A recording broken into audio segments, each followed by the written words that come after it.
எந்த கடவுளும் சொல்லல. ஆனா நம்முடைய பாக்கியம், நாம எப்பிறப்பிலோ செய்த புண்ணியம் இந்த பிறப்புல பகவான் யோகி ராம் சரத்குமார் நம்ம கண்ணு முன்னாடி கொஞ்ச நாள் முன்னாடி வரைக்கும் அவர் அவதாரமா வந்து இருந்துட்டு போயிருக்கிறார்.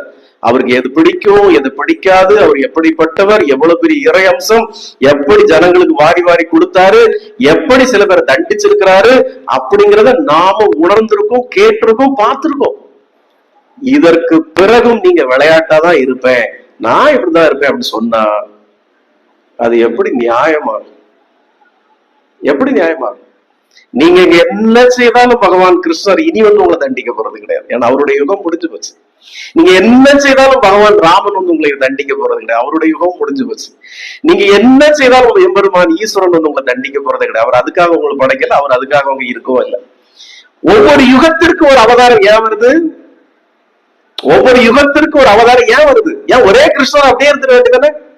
திரேதாயுகம், கிரேதாயுகம், கலியுகம், எல்லா யுகத்திலையும் பகவான் கிருஷ்ணரே இருக்க வேண்டியதானே? ஏன் ஒவ்வொரு யுகத்திற்கு ஒரு அவதாரம் வருது? ஒவ்வொரு அவதாரத்துக்கும் ஒரு கேரக்டர் இருக்கு. ராமன் தான் இப்படி, ராமன் தான் ஏகபத்தினி வரத, கிருஷ்ணன் அப்படி இல்ல, பல பெண்களோடு விளையாடுறவன். ஒவ்வொரு அவதாரம் நோக்கத்துக்கு இருக்குல்ல. அப்போ கலியுகத்துல பகவான் யோகி ராம் சரத்குமார் தான் நமக்காக வந்தவர். யோகி ராம் சரத்குமார்னு ஒரு கேரக்டர், அவருக்குன்னு அந்த அந்த அவதாரத்துக்குன்னு ஒரு குணநலன் இருக்கு.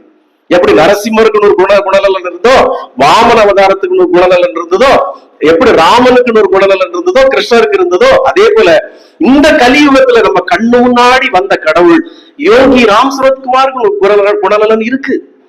அதை உணர்ந்து தெரிஞ்சு நடந்துக்கிறது தான் நம்முடைய கடமை. நம்முடைய கடமை தானே.